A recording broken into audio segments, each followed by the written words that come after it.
Graça e paz, meus amigos aqui do YouTube. Mais uma vez estamos aqui de volta para te dar junto a palavra de Deus. No vídeo de hoje daremos a continuidade às lições bíblicas da CPAD do primeiro trimestre de 2022. O tema que estamos estudando é a supremacia das Escrituras, a inspirada, inerrante e infalível palavra de Deus. Vamos dar aqui o início à lição de número 2, com o tema a inspiração divina da Bíblia. O texto áureo se encontra em 2 Timóteo, capítulo 3, versículo 16.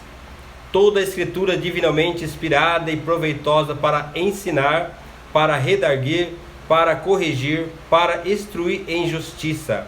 A verdade prática está nos dizendo assim: a inspiração da Bíblia Sagrada é divina, verbal, plenária. Portanto, a Bíblia toda nos ensina, corrige e nos instrui. A leitura bíblica em classe se encontra lá em 2 Timóteo, capítulo 3, versículo 14 ao 17, e 2 Pedro, capítulo 1, do versículo 19 ao 21. Comentários. Introdução. A inspiração divina das Escrituras foi operada soberanamente pelo Espírito Santo, que nos deu a Bíblia, a única revelação escrita de Deus para a humanidade. Nessa lição veremos que a inspiração da Bíblia é divina, verbal, plenária. Nesse sentido, a Bíblia Sagrada é para o crente salvo a inspirada, inerrante e infalível palavra de Deus. A palavra-chave dessa lição é inspiração. Primeiro tópico: a doutrina da inspiração divina. Primeiro ponto: a inspiração bíblica é divina. Nas páginas do Antigo Testamento, a expressão "assim diz o Senhor" e similares são usadas mais de 3.800 vezes. Ao receber a revelação no Monte Sinai, Moisés escreveu todas as palavras do Senhor. Jeremias foi advertido: não esqueça nenhuma palavra. No texto do Novo Testamento, Paulo diz que usava as palavras que o Espírito Santo ensina. João assegura que o Senhor lhe revelou coisas que brevemente devem acontecer. E o Senhor Jesus assegurou que até sinais diacritos do texto hebraico eram inspirados. Nenhum jota ou um tio se omitirá da lei.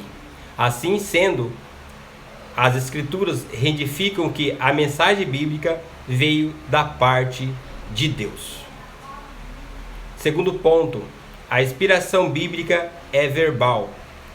Ratificamos que a Bíblia é divinamente inspirada. Essa tradução vem do termo grego theopelnos, que significa literalmente soprado por Deus.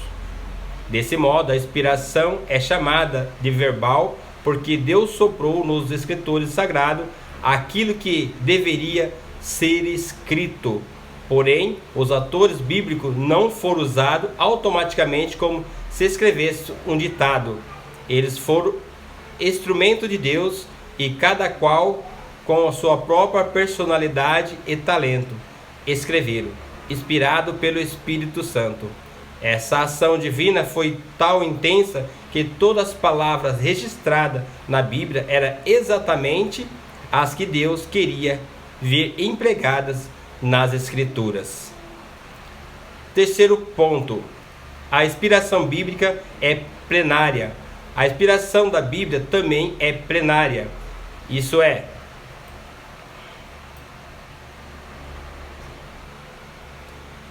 inspiração total e completa, tanto no Antigo Testamento quanto no Novo Testamento. Paulo afirma que toda a Escritura é inspirada e proveitosa.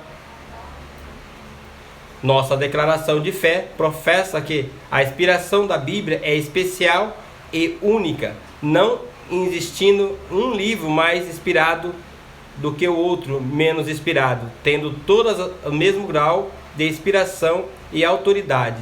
significa que nenhum texto deve ser desprezado. Aos Romanos, lemos que tudo que dantes foi escrito para nosso ensino foi escrito. Nesse aspecto, ratificamos que a Bíblia não apenas contém ou torna-se palavra de Deus, mas, sobretudo, ela é inspirada por Deus, plena, sem erros, sem falha alguma. Segundo tópico, inspiração divina e os autores da Bíblia. Primeiro ponto, a inspiração dos autores.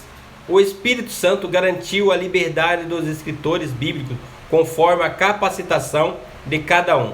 Portanto, a Bíblia possui particularidade quanto ao gênero literário, gramático, vocabulário e outros. Apesar disso, os autores não se tornaram intérpretes do divino. Isso porque Deus não inspirou os autores apenas aos pensamentos ou às ideias. O Espírito Santo também inspirou cada uma das palavras que expressam com exatidão a mensagem divina. Segundo ponto, as limitações dos autores. Os escolhidos por Deus para escrever a Bíblia eram pessoas assim como nós, inclinadas às mesmas paixões e falha. Moisés, por exemplo, mesmo sendo o autor do Pentateuco, foi impedido de entrar na terra prometida, porquanto transgrediu contra o Senhor no deserto. Entretanto, nenhum texto das Escrituras, quanto à sua inspiração e veracidade, está condicionado às limitações dos seus autores humanos. Terceiro ponto, os diferentes gêneros literários e figuras de linguagens. Cada autor fez uso de gêneros literários distintos, tais como narrativa, poesias, provérbios e etc. Os autores sagrados também fizeram uso de figuras e linguagem, tais como o emprego de parábolas, enigmas, de alegorias, de hiperbólicas, de metáforas e símiles, de vocabulário simples ou rebuscado, a depender do grau de instrução do autor. O emprego dos recursos literários evidencia a cultura do escritor, mas em hipótese alguma invalida a inspiração da palavra de Deus.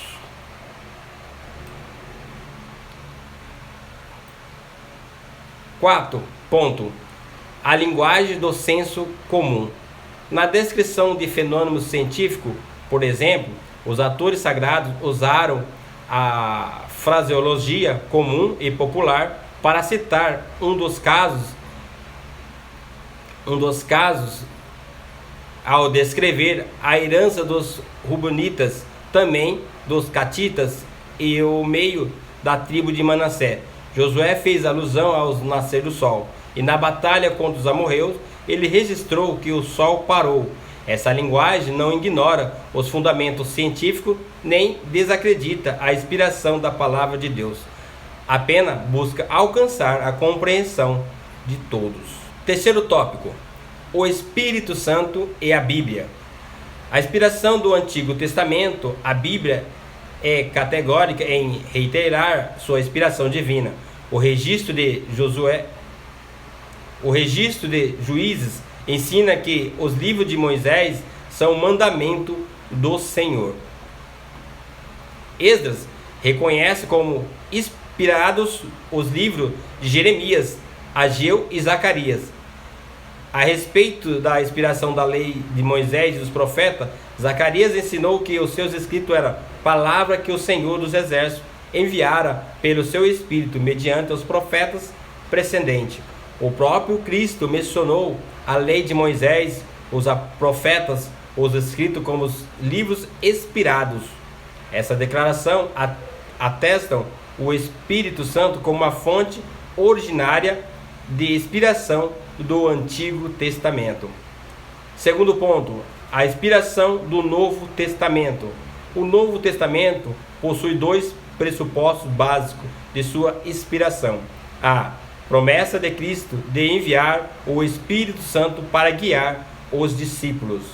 B. Os escritos bíblicos que vindicam esse cumprimento.